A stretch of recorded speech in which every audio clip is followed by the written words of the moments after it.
Welcome, everybody, to another edition of Coffee and Open Source, a place to meet some new friends, have some great conversations, and maybe learn something along the way. I'm your host, Isaac Levin. If you're enjoying the conversations here, be sure to like, subscribe, follow wherever you're watching or listening. Also, if you or somebody you know would like to come on the show and have a chat with me, feel free to reach out to me on social media. The best way to do that is you can reach out to me on isaacl.dev, or you can search for me, Isaac R. Levin, at basically everywhere. That's where I'm at. With that, I'd like to get started.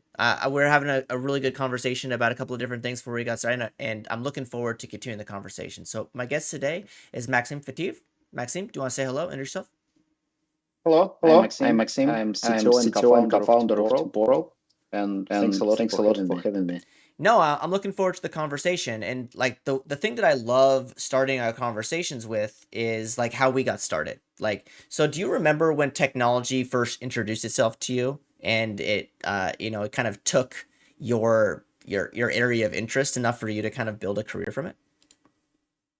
I actually, since being a kid, I was fascinated by physics. So I was mostly being in physics in mathematics in Russia, and we had advanced classes and everything. And I ended up actually finishing Moscow State University in physics department. But then by chance, I ended up in Brazil, and I did my computer science degree because I was doing computer science grade, like seventh grade. Which in Soviet Russia was kind of interesting because I actually started from my BA and punch card.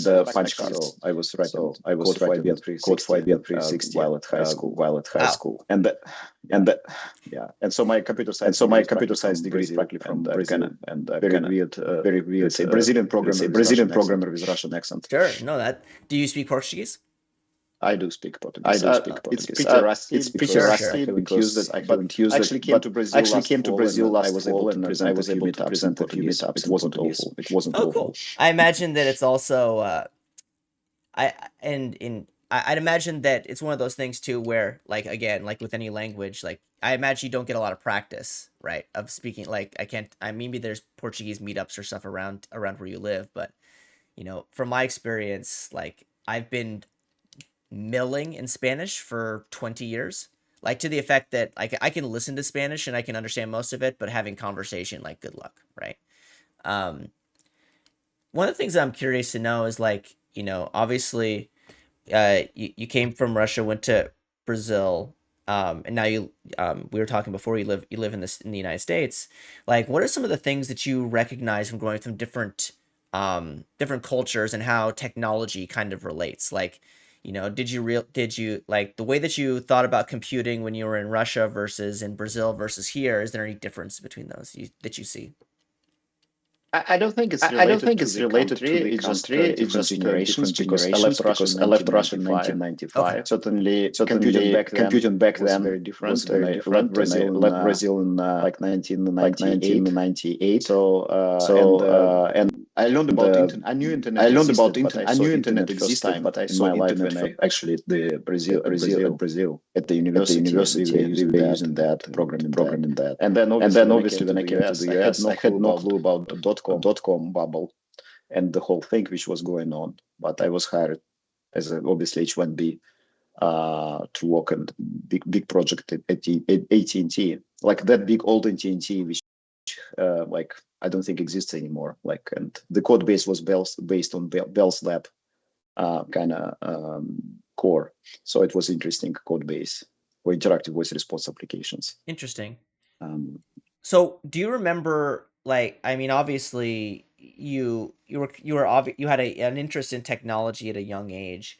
When did you realize that there was like career in it? Like that you could go and make money and have a great life? Like, when did you realize that? Was that at a young age as well, or maybe when you're in university? Like, when did you realize that, like, oh, like this tech thing, like it's a pretty solid career choice? Probably when I started to work in the US. Actually, I didn't pick it because of the money or whatever. I just liked it. And when I came to the US in '98, and then you actually can make some money with that, and it's a good career. But when I actually studied, I didn't think about that. I didn't even realize that. That's interesting. Like And obviously, I'd imagine coming, living in Russia and then living in Brazil and then coming in to US. Like I imagine, like just from a culture perspective, like you're talking about money and you're talking about opportunity that like you don't have in those other countries. So, one of the things I think about a lot with people it is like accessibility to technology, and I know that for you, like it seemed like you had you had access to technology even at a young age. Do you think that we're doing our best to make sure that people can, if they want to get interested in engineering or technology jobs at a young age, do you think they have that? Not just in the US, but in other places that you might have experience or can speak to?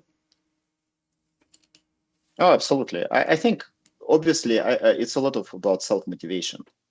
And I think the problem with current generation of technology that there is so much stuff going on that motivation is hard. Self-motivation is hard.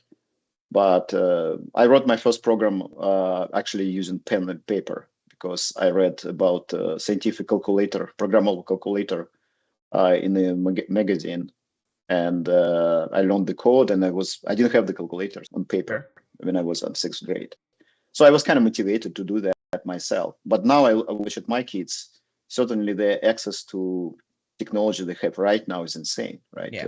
I look at my 16-year-old type of programs he writes, type of project he does, and the access to whatever knowledge he has is amazing. It's just, I couldn't imagine such projects back then. Yeah. Certainly, if you have motivation, you want to do that. Problem is that I know a lot of kids which don't do any of Yeah. that just because they just waste time on the internet instead of learning. Sure. But I think adults have the same problem. Yeah. I mean, My attention span right now is worse than it was 20 oh, years sure. ago. I certainly see that for me, doing any long read without being interrupted by myself is much harder right now. Yeah, no, I'm very, very guilty of being distracted by tech, but by anything. Technology is just one of those things that it's very, very easy to get distracted by because it's everywhere. It's interesting you brought up that like, you talked about your kid and some of the things they're building. I remember I was having this conversation. I was at a conference, and there was like a little robotics team that was there. They were doing like a little presentation. I was talking to one of the students who was I think 14 or 15, and he was talking about like how he was using C++ to do this thing, and then he recognized that something he made a comment, and then he said like, oh, so I started using Rust instead. And in my head I was like, you're 14, 15 years old, and like you're making like programming decisions that I probably can't make as somebody in my late 30s. And I immediately felt like imposter syndrome from like this kid, right? um but it's fascinating, like your point about just the like, if you have an interest in it, you can kind of do anything. And that leads me to like, the question I have for you. It's like, was there certain types of technology or certain things regarding tech that you were interested in, or did you just like being around computers? Again, I actually did a lot of physical experiments Yeah. and playing with that when I was a kid. But then when I've got access to the computers, I certainly like them a lot. I think it's a mostly instant gratification Yeah. thing. Because if you're doing physics experiment, you can spend years and years, and obviously sometimes people spend all their career to do one experiment, right? And with computers, this instant gratification is certainly amazing. That you can, at least right now with AI becoming even funnier, but when you can practically think about something and create it in this very short period of time.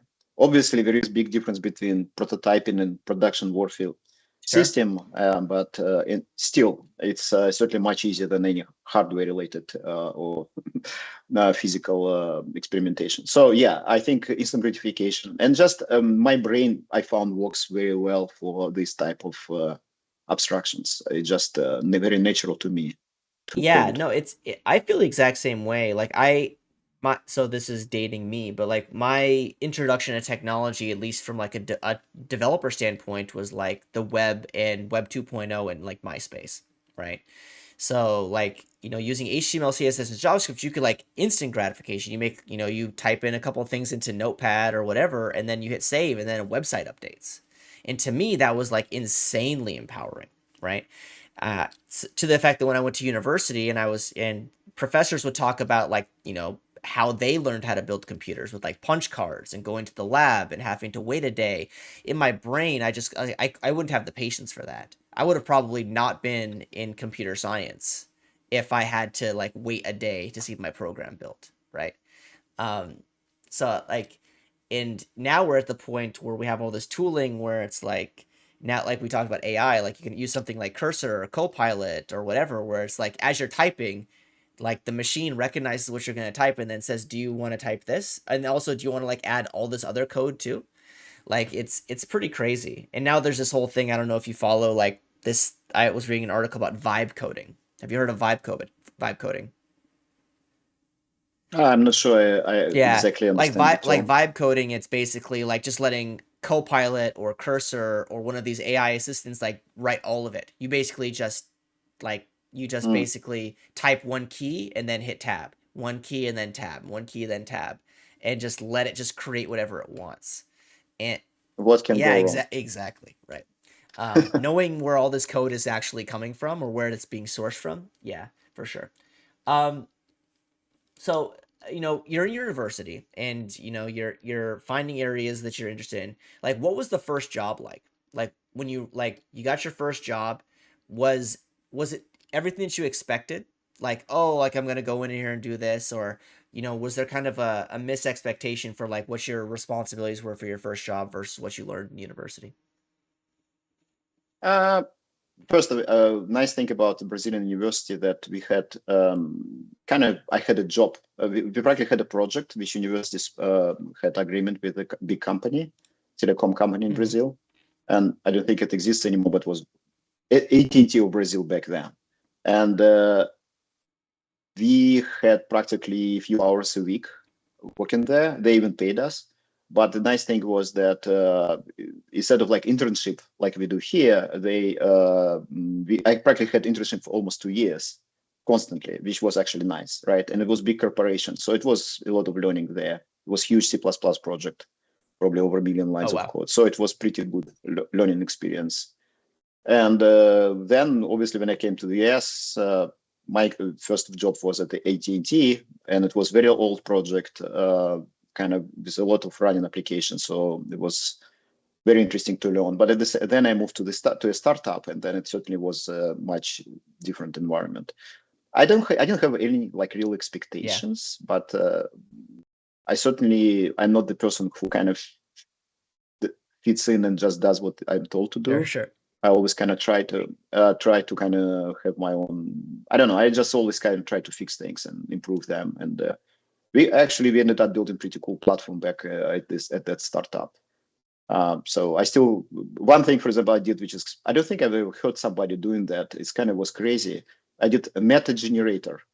So practically, you could think about you have BNF Yeah. notation, and like to describe parser. So I could write the reverse BNF notation, and it would generate code. It would generate generator, which would be able to generate like code from Yeah. this original BNF That's like notation. So if you take like Java BNF notation, then you just go and omit things, and you would be able to generate anything from that Java code, yeah. for example. That's like the ultimate. And I've never heard of this Yeah, concept. that's like the ultimate meta programming, right? Like the idea, it's like you're not only like source generating, you're like source generating the source generators. Like, Kind of yeah, like that. that's fascinating. Like in your brain, it's like, okay, what is the use case for that? But I think in general, like that's kind of what these copilot assistants are doing to an extent, right? Like it's just it's building context based on some pre-existing sort of thing. Like that's fascinating. I'll have to look up if that's still a thing. Like not just source generators. I don't think it was a thing. I've never heard anyone doing Okay. that. I did it, and it actually went to production. We were an integration company. I Like see. this telecom was practically trying to integrate different telecoms. So practically we had one kind of format, for example, backend Corba, and then I need to generate like 10 different gateways from that. So that would practically allow me to generate different bindings for like practically generate gateways of just doing these specs. And yeah, it certainly, looking backwards, it certainly was kind of overkill for Sure, that sure. specific project. But I just liked doing generic things back Yeah. then. So That's I mean that's again it goes back to like I think, and I tell this to people that are getting started in tech that like ask for some advice or whatever. I say, you're gonna find the things that you find interesting, and you're gonna figure out the things that you can't stand about technology. And the goal is to limit the amount of the time that you spend doing the things you don't like and spend time doing the things you do like, right? Um, so it makes complete sense. And one of the things that I love to ask people is like when did you find your niche? Like when did you find like, obviously we'll talk about what you're doing today with temporal in a second. Um, but I'm curious to know like when did you find like your niche? Like when did you find the thing that you like were very interested in? Or have you kind of hopped around and found like different things that you found interesting in over your career? My niche actually ended up it was pretty straightforward. After that startup went under in the dot-com Sure. bubble, I ended up at Amazon. And Amazon in 2002 was already a large company. Yeah. At the same time, by the standards of today, it only had 800 developers.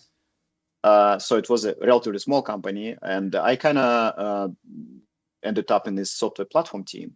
And my niche became practically frameworks and event-driven systems pops up. I kind of wrote framework for like inversion of control framework for Java containers. And Java, it's before Spring existed and was even like known, right? I kind of invented inversion control by myself independently. And so it was kind of funny because we had it in production for a year and somebody came to me and said like, do you know about Spring? I'm like, what's Spring? But then we practically I was in the team which owned all pops up infrastructure for Amazon, and I kind of designed next generation of that. So practically we built the storage for queuing, and again 10 years before, I think years before Kafka was even conceived. And the whole Amazon like backend ran on that for a long time. I don't know what they're doing now, but then Simple Queue Service took that engine as a backend. I think they still run on that design. No, so this is pre AWS, right? So this is like Amazon.com, like the online store, right? And then if for people that want a history lesson, like basically Amazon at some point realizes, hey, like we've figured out how to build like this highly resilient, scalable system. Like we should sell how we build this to other companies, and that was basically how AWS started. That's oversimplification, but whatever. And you mentioned kind of this area of PubSub and like queuing, right? And I'm curious to know, like, fast forwarding to now, right? Like how do you see the differences between the problems you're trying to solve in that PubSub kind of event driven space then versus today? Like you talk about event driven architectures and the thousands of things that you need to be able to comprehend and listen on. I'm curious, like, how far has that space gone in the last 20 or so years, in your opinion? It's kind of interesting because if you think about it, a lot of innovation went into deployment, right? If you think about it, like last 25 years, we started from bare metal, we got VMs, then we've got containers. Now we talk about lambdas, like serverless. But it's all about deploying code, right? Like your core application abstractions didn't change. So the same abstraction we had in like 90s, which is practically database, like service, which has some API. Okay, it was Corba back then, not HTTP, right? And then we have database. Then we have a PubSub system, queue. Okay, JMS was a thing at some point, right? Then we had different solutions. Kafka is not even a queue, right? But technically, people use it as a queue right now. But at the end, the application abstraction is exactly the same. You get callbacks from messages, you process them like using your persistence, and you create new messages, you update records. So reality is that number of components changed and more companies went to services because at Amazon was one of the first, and they didn't have choice because it was taken 45 minutes just to link their binary. Amazon was one big binary. It was actually Apache module. And you can run from command line to do backend processing, like a single click, for example. But it's like, imagine in your developer desktop talking about instant gratification.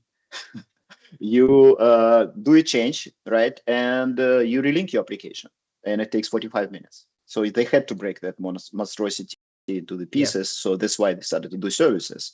And now everybody does them, right? Like they have to do that. Like everybody does, and so there are many more moving parts, but abstractions are the same. And one thing I realized is somebody who was actually practically tech lead for the PubSub for Amazon, that it's actually not a good abstraction. You don't want to build microservice architectures based on that. Queues are useful, but they're not right abstraction to give to the developers. Interesting. And that's why kind of we iterated to get where we are right now to solve that problem. Yeah, no, it is kind of fascinating, your point about, abstractions. And I've been of this belief that, to your point, like, the primitives have never changed for years. Like 30 years, the primitives have never really changed. But we keep on adding abstraction upon abstraction, right? And then eventually, like, you get to this state where we had a few years ago where everything's a SaaS, right?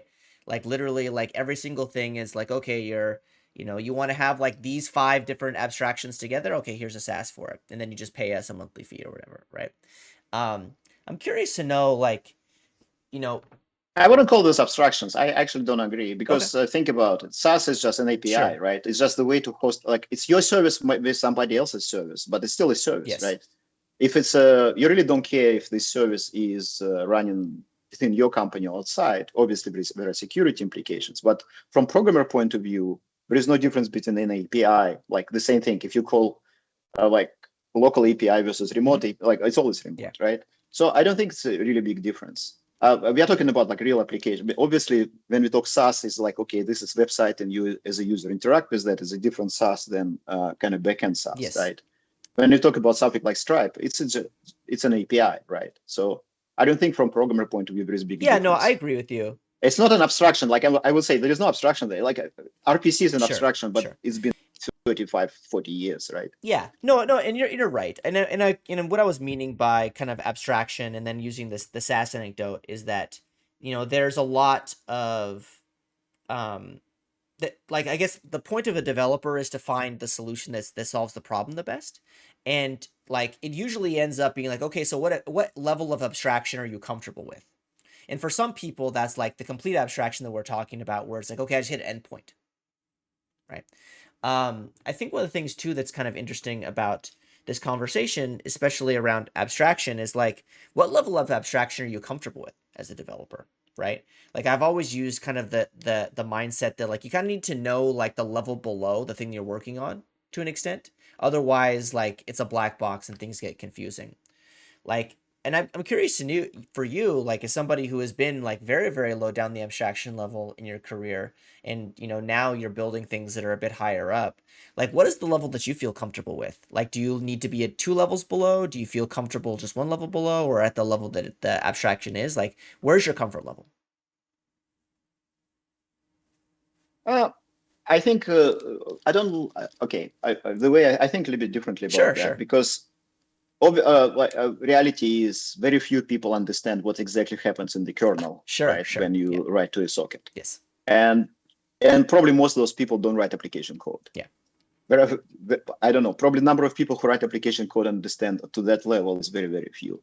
So reality is that as an application programmer, like, which solves real business problems and not doing kernel development or whatever, you need some understanding. And sometimes you have to go a little bit deeper, and usually during performance, like if you have performance problems and so on. I think the problem is not in abstraction. Problem is right abstractions. For example, garbage collection, right? You don't, like, nobody really understands deeply how garbage collection works. We have very high level idea, right, about pointers, whatever. But like, that algorithm, like, to the point, again, few people in the world really can go and like hack GVM garbage collection, right? Reality is, but for application developer, just understanding high level is good enough. But what it allows you to do is practically abstract out, move into the operating system, into the like platform, a lot of complexity for your application code. Right. Obviously, you pay something for that, like performance and whatever. So that's why you still have Rust and C++. But reality is that it's about how much you can move, right? Like, we moved a lot into the application layer. So one thing which we weren't able to do that is in the exactly distributed systems. That's why we have all these low-level abstractions like queues, right? Like database, when you kind of try to make your application scale and make your application survive outages, because main thing in the distributed system is dealing with failures, right? The biggest difference. And we make it put it on developers to do that. And there are no clean abstraction to say, oh, you just write your code, you think about your program, you think about business logic, and we will take care of the rest. at least until temporal existed, it wasn't possible. And I think we are the first kind of abstraction which allows you to do that. Not the first of it. For example, MapReduce is a good example. When you write your business logic, like whatever your business logic is, yes, you have to follow certain rules, but you never think about cluster size, you don't think about failure, you don't think about recovery, you don't think about files, right? You just think about, this is my input, this is my output. And the rest is kind of abstracted out. So for me, kind of MapReduce is an inspiration. Problem, can we do it for application code programming? Yeah. Well, I think that the goal, especially if you're in the you know, if you're in the space that your responsibility is to make tools to empower developers, like as a developer yourself, you think about the things like, okay, what do I need to be successful at some scale? Like that needs to be available to other developers, right? And that's like, that's at the tool level, that's at the service level, that's at the whatever level. One of the things too that I find interesting about this is that, we there's a lot of things that we think about as developers that are kind of like the last thing that we end up working on. Like I always joke, it's like developers, like the last thing that a developer will usually add on to their project is they'll add on monitoring. There are some observability thing, or maybe they'll need to add security or what have you, right? And I think that leads pretty well into the stuff that you're working on now. And I would love to kind of get your thoughts as, when you realized that observability and application health was very, very important, at least for you. Like, was there a particular example that came up in your career that made you very interested in this space? I think if it is, I'm not sure if maybe there is some misconception. So first, I don't work in observability. Like our solution provides perfect observability, but it wasn't the observability platform, right? We were solving different problem. We were solving problem of building large-scale distributed systems and building reliable distributed systems, and also making easier to build them, right? Because as I said, right now, you as a developer, you need to reinvent the wheel every time you need to build something. And that is kind of what we solved, right? Is just making sure that your program is like we just move into the application in the platform level, all the complexity of building distributed system. It's kind of what we're doing. No, and I apologize.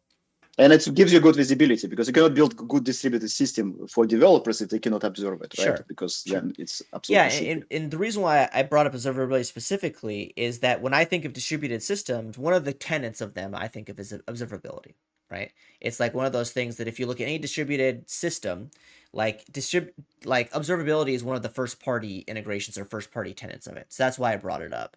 And for what it's worth, when I did a little bit of research on you, something that you were working on in previous jobs as well, right? So that's kind of why I wanted to kind of bridge those gaps in the conversation. So no, I never worked on observability. Oh, actually, it's okay. I'm actually, you're absolutely right. At one point, I was the only principal engineer in the org at AWS, and one of the products we owned was CloudWatch. Right, which is Amazon public observability stack. So yeah, I was involved in that as well. Sure. You're right. And Amazon had immense internal observability stack, which I didn't work directly with, but I certainly was pretty familiar with. Sure. Yeah, no, I think this is a great time for us to kind of transition into the work that you're doing now, right? Do you want to, so you work at Temporal, right? Do you want to talk a little bit about, first off, like maybe do an elevator pitch of what it is and what the problem that you're trying to solve is, and then the second part of that is like I'd love to kind of hear the origin story for it. Okay, so let me explain what Temporal is, very high level. Temporal actually based on the new paradigm. It's practically a new abstraction, and we call this abstraction durable execution. So. And the idea is actually very simple, is that imagine you write some code and some function in a top-level programming language, let's say Java, Go, TypeScript.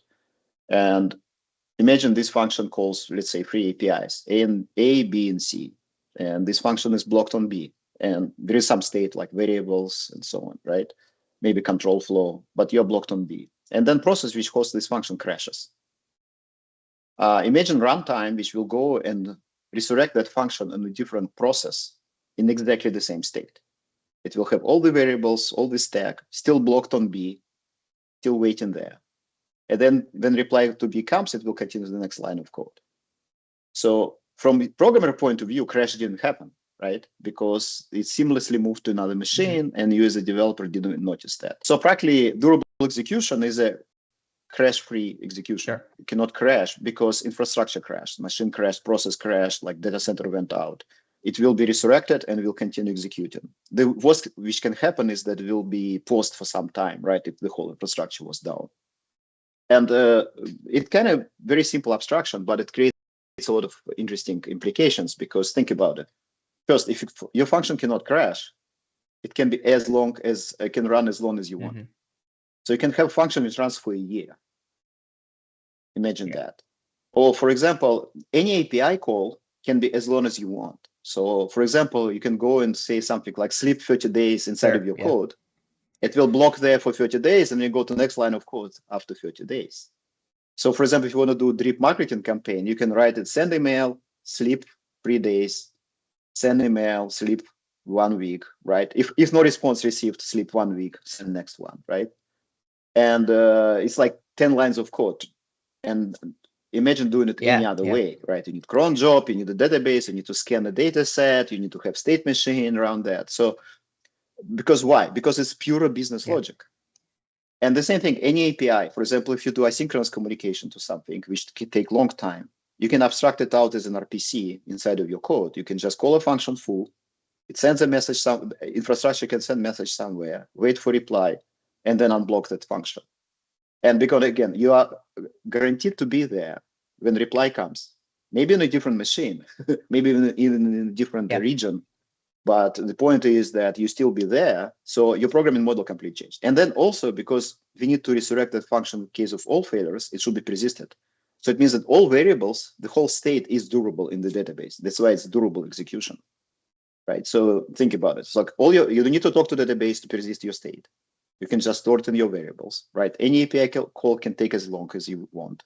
You can call something like sleep 30 days. For example, if you want to do subscription, you can say for loop, sleep 30 days, charge, send email, and run it for a year. Obviously, it won't be exactly 30 days. You can recalculate for every month, but you get an idea. So it completely, you need completely rethink how you build your applications, the new paradigm, because all these pops ups, queues, like all this like back and forth, it's a mess you create, event-driven architectures create, can be completely eliminated if you just write those functions. And behind the scenes, you can move all the complexity to the platform. Platform can be asynchronous, it can do messages and all of that. But from your point of view, just call it synchronous function. That is kind of what Temporal is. It's an open source framework, MIT license. We started at Uber 8 years ago. So it's been in production at large scale for 8 years. Thousands of companies are using that. Like every Snapchat story is practically using that behind the scenes.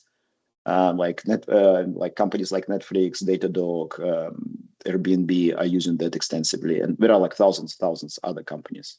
So it's not a toy; it's been around for a while, but a lot of people still didn't hear about that. So that's why we need to probably learn about that. That's great. And when and you talked about story, of course, No, I was going to ask because like I would love to hear how it got started, and I wanted to kind of just kick off because, anyway, let's hear it.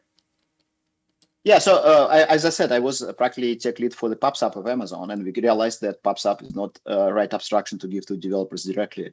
And we started to think about orchestration solution, and we had multiple iterations inside of Amazon. The third iteration ended up being published as a public AWS service called Simple Workflow Service. It's still out there, not very popular because we didn't nail the developer experience.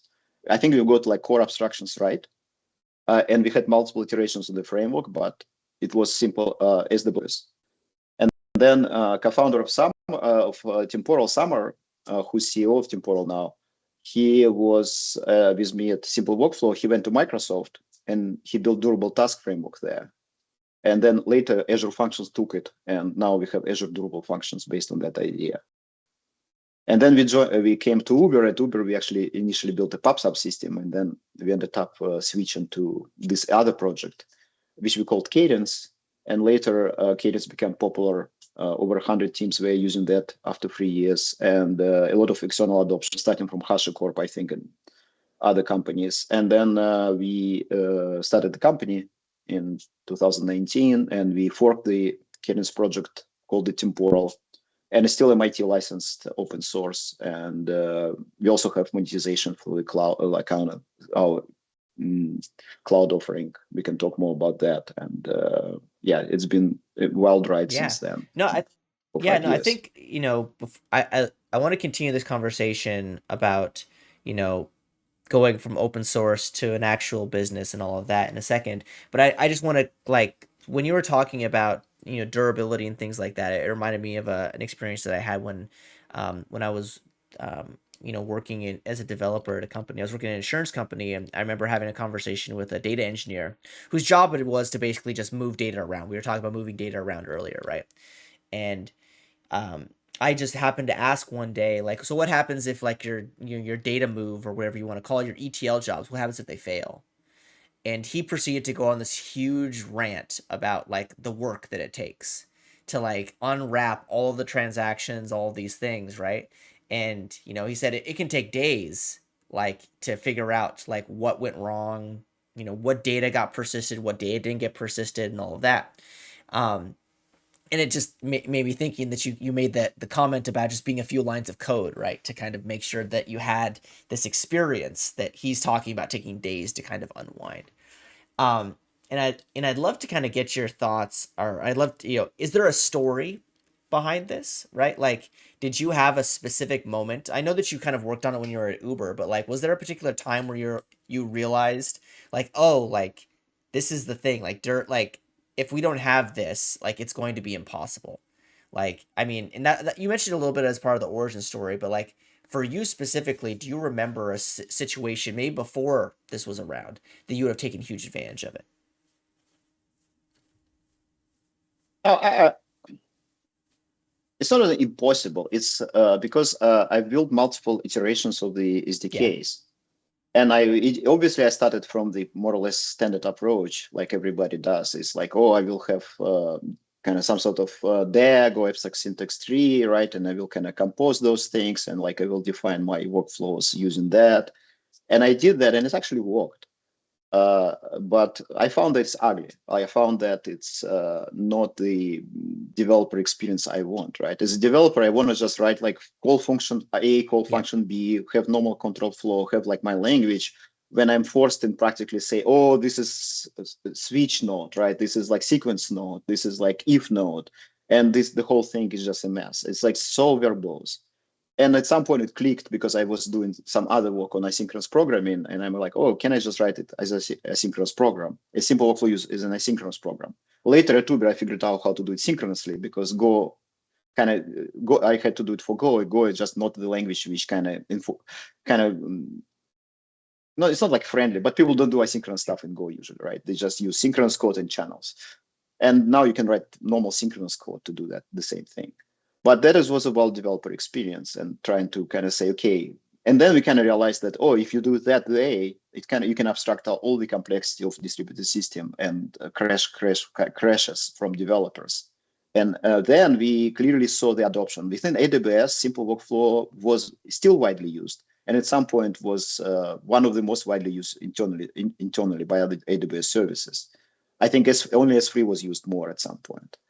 And I cannot give like specific examples because again, it's all Sure, internal sure. of Amazon, but it was very widely used by practically almost every other service.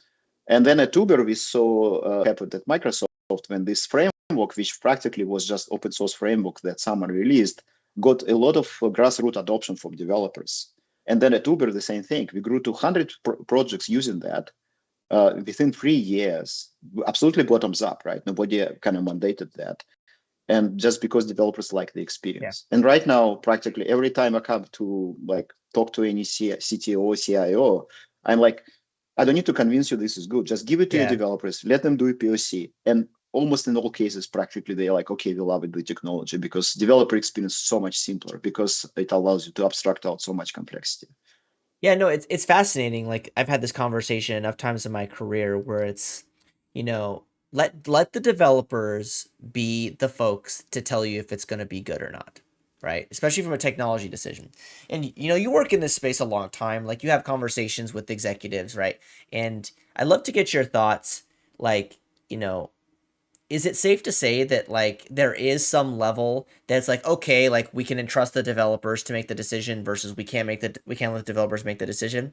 What is the balance there? Because and the reason why I ask that is somebody who works at a high level at a company, there's opportunities all the time to have developers POC. But if developers are POCing constantly, they're not doing the other work. So I'm curious, like, what is the balance like between letting developers kick the tires on new technology versus, taking that decision away from them? It's a complicated one because I certainly have seen companies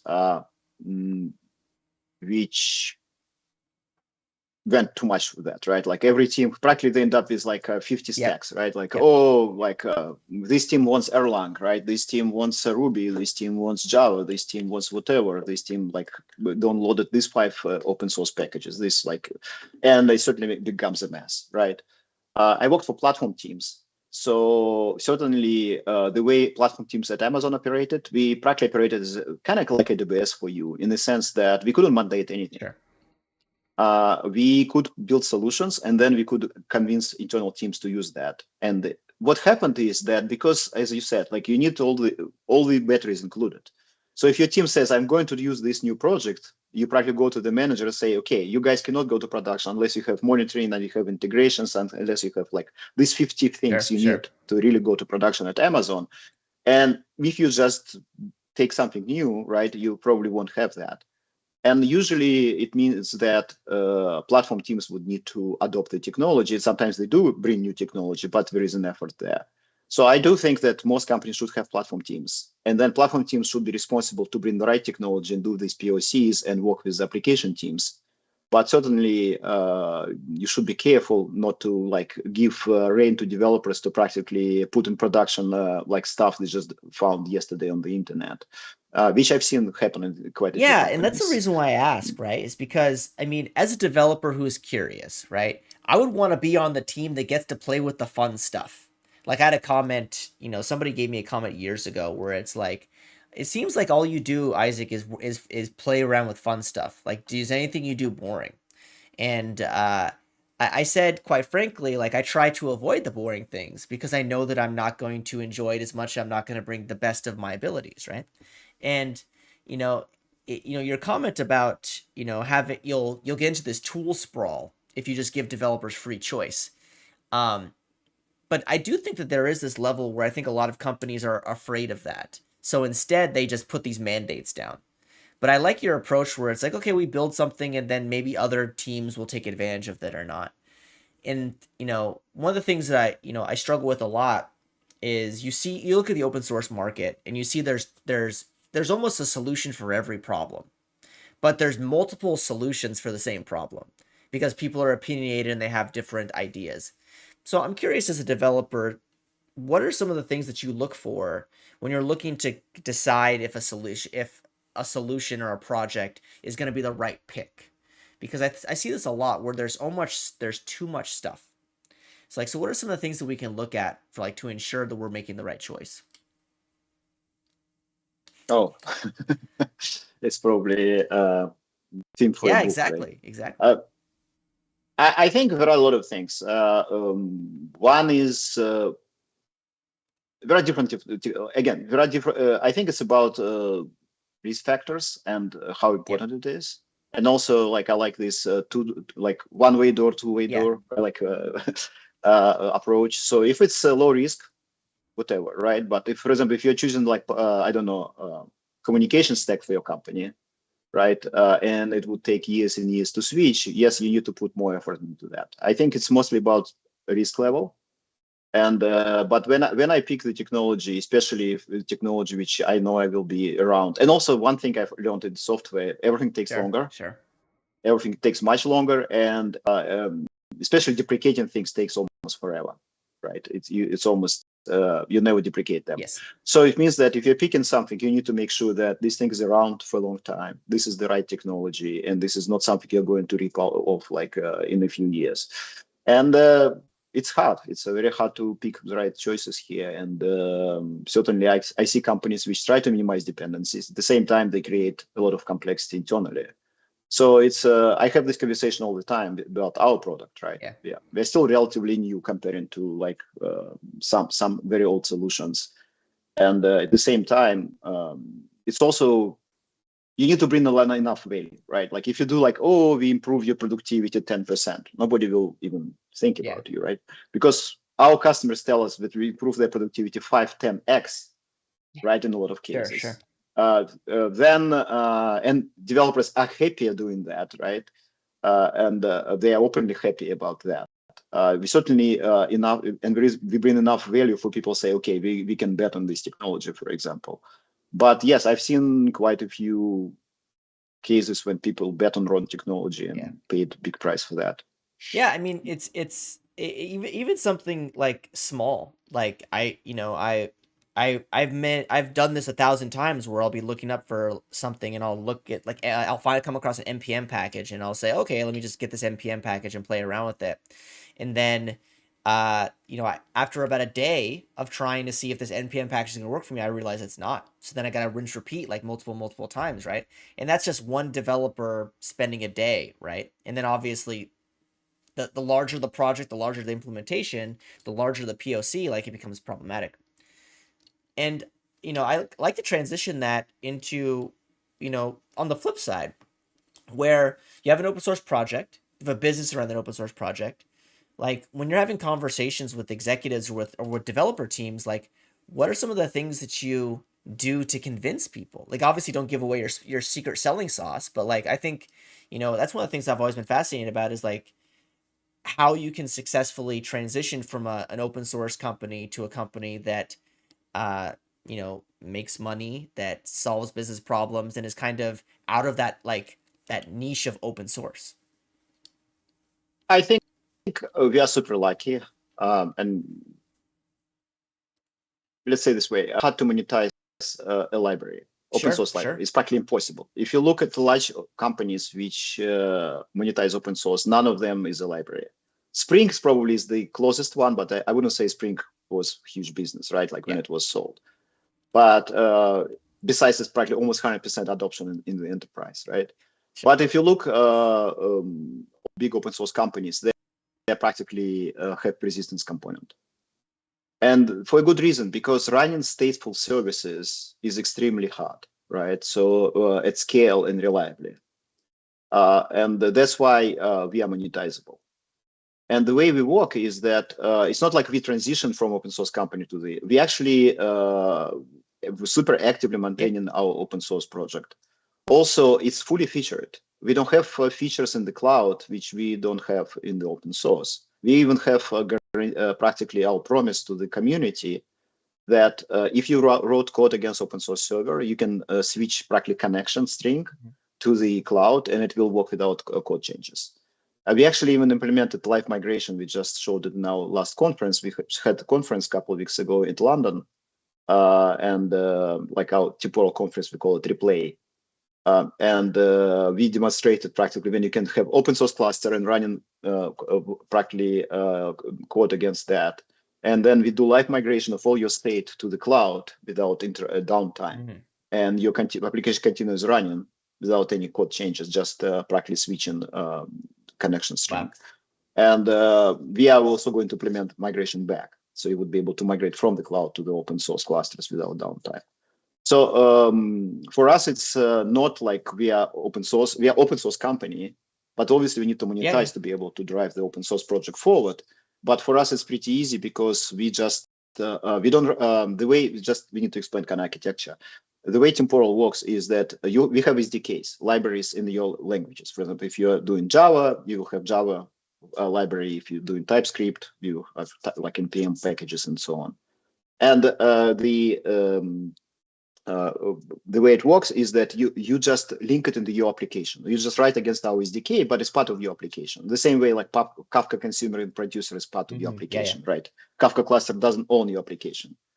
And then what it means is that and then there is a backend cluster which keeps the state, then queuing, durable timers, like all these large-scale distributed system stuff doing that for you. And there is gRPC connection from the client to that cluster. And when you run open source, you can run that cluster yourself. We call it self-hoster, right? And then we have cloud, which runs that cluster for you. But we don't run your code. It still runs on your premises as part of your application. And the other interesting part about temporal model is that the actual payloads of practically all the user data can be encrypted on the client, and we provide hooks for that, which means that the backend cluster never sees everything in the clear text. That's why, for example, we can pass security reviews of the largest banks in the world because, okay, we trust our encryption, we encrypt stuff, we send you only encrypted payloads, and you just pass them through, so it is secure by definition. Even if you go rogue or hacked, right? There is no way to see your payloads. And that's why security model is pretty good, because we don't run your code and you encrypt everything before sending to us. And also we don't need connection to you. You only connect to the backend service, one-way connection. So you can do private link to that. Yeah. And so that's why it's monetizable, because practically point is that running that cluster is hard at scale and reliably, because we always end up running business critical process for almost every company. So when your business depends on that, you would rather pay somebody to run it reliably. Yeah, no, I mean, I think the short answer to the question is this stuff is really, really hard. And that's why we're able to have it be a business, is because people have tried to do this solve this problem, and they've realized that it's very, very challenging. And especially if you have multiple different applications types and multiple different types of programming languages, it all becomes a lot, right? One of the things that, as you were talking, that I was thinking about is the idea of sending things up to the cloud and then replicating it back down. How important was it for you folks to have kind of a centralized cloud presence? Because you could very, very well just go down the path of a license model where it's okay, you just run it locally on your own systems, blah, blah, blah, and great. What was kind of the thought process around moving to a centralized cloud-based approach for Temporal? Yeah, okay, just make sure we're on the same page. Centralized doesn't mean that you're on one place, right? We support multiple cloud providers. Yes. GCP and Amazon. What I mean by centralized is you can go out to the cloud. Yes, you can go out to the cloud, or you can run it locally, right? Instead of maybe you have a bunch of different implementations in your company, or you can take advantage of the cloud. Yeah. So first, a lot of people run it locally, but they use OSS. We don't support that. If you want a commercial offering, you have to use our cloud. And the main thing is that practically all Temporal, including me and co-founder, came from services, right? We worked at AWS, some worked at Azure, right? At Uber, we were technically kind of providing service for the rest of the Uber. So we never did any packaged software in our life. All we did is our practically DNA of the company and everybody in it is how to run reliably large-scale distributed services. And this is just something we know how to do. That is kind of first thing. We just don't know how to do packaged software, because when you do packaged software, you mostly troubleshoot customer infrastructure, right? Yeah. Not the real. Most of it is not your product. Second thing is that from business point of view, it makes more sense. Just because these days it's pretty clear that SaaS is much better business than licensed software. And other is that in a sense, because we are consumption-based business. Yep. So it's we don't do a huge upfront contracts unless you want a big discounts and whatever. But the reality is that you pay as you go. So it's very cheap to start, right? So it's much easier sale, right? Because if you go to company and say, you know what, you don't need to pay as much. You pay this support fee, and this is it, and the rest is just consumption. Negotiate. There is no negotiation really there, right? Because it's what are we negotiating? Yeah. The moment you start running 6-7 figure deal per year, then you probably start negotiating discounts. But it's a very different. It's just better model for everyone. Yeah. And but mostly it's just because we know how to do that, and it's better business for everyone. And also we can provide better reliability. If you want a real reliability, we need to run it because we know how to run it. Yeah, I mean, that makes a ton of sense. One, because nobody knows your product better than you do. So it's safe to say that your implementation in the cloud is probably the one of the better approaches, if not the best approach, to running your product because you folks know how it works. This has all been really fascinating. I think one of the things that I'd love to end on is we've talked a lot about your company. We've also talked about your history and kind of the things that you've been fascinated with. You've been in this world of like bringing value to developers, right? Or bringing value to companies that developers are the foreperson for. And I'd love to get your thoughts, as we look forward, what are some of the things that you're looking out for as it pertains to like new developer workloads? Like we talked briefly about AI. What are some of the things that you think of, like when you think of the future of like bringing services to developers? I think for us at least, one thing we found is that what is AI, right? If you think Sure, about it, sure. uh, as application developer, I'm not talking about somebody who works on the kind of model and trains it and so on, right? Like as application developer, AI is just another API, right? There is not much to that. It's a stateless API. Give it something and gives you text back, right? And maybe something, and then obviously any practical application with AI is always link of like a bunch of calls to the model and calls to tools and calls to other APIs, right? And it's very dynamic. Sometimes dynamic, sometimes fixed, right? Steps are fixed.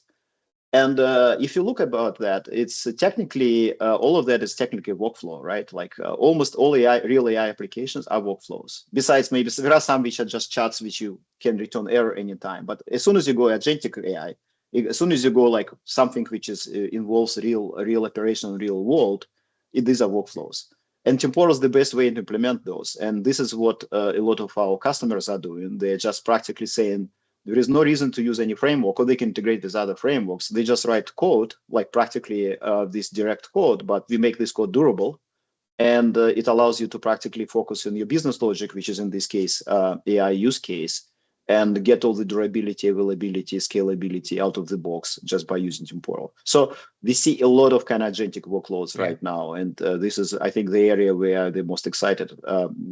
We see a lot of growth from that on both commercial and OSS side.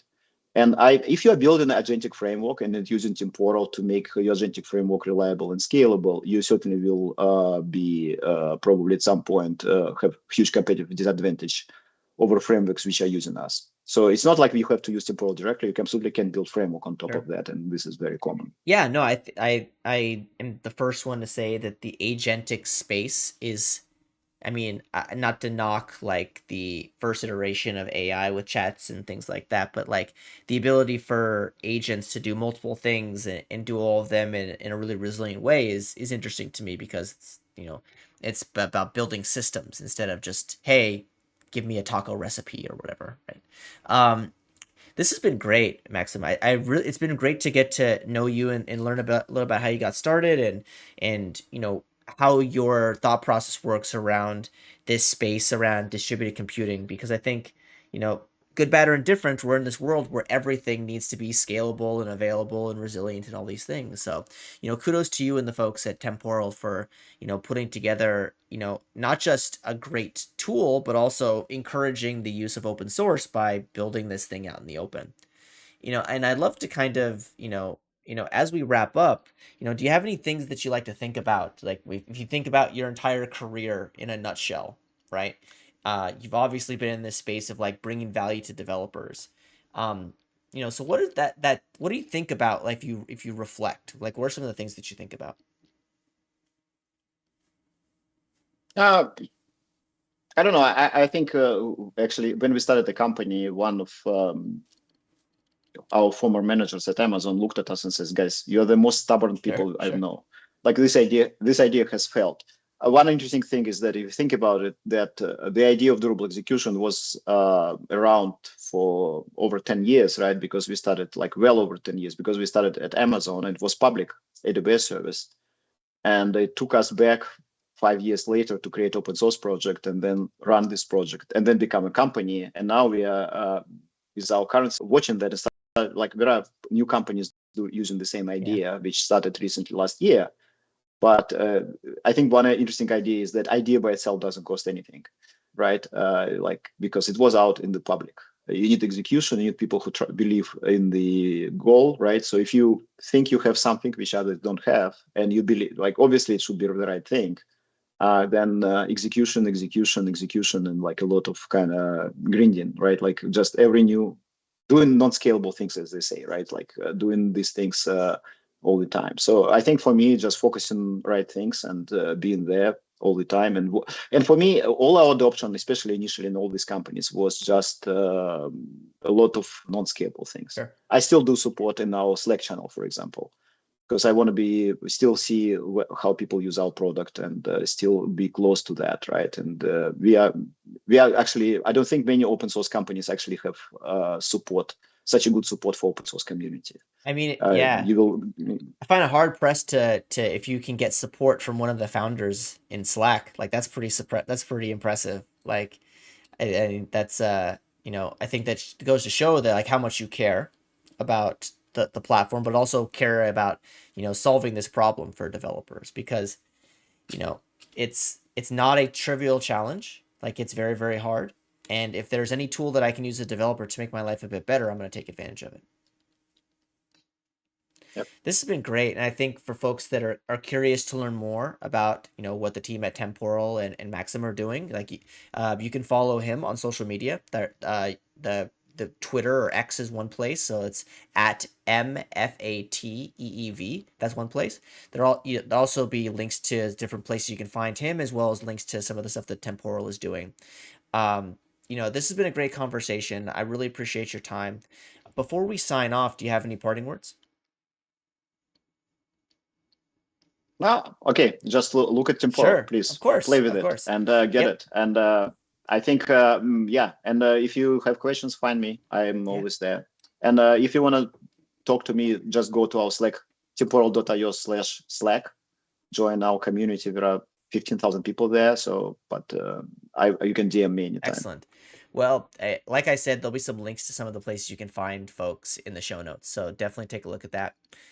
This has been great. Thank you so much for your time, Maxim. It's been great to get to know you and learn a bit from you. And thanks for the folks that are watching this live and the folks that are listening to this in the future. So my name is Isaac Levin, and this has been Coffee and Open Source, and I hope you enjoy the rest of your day. Take care.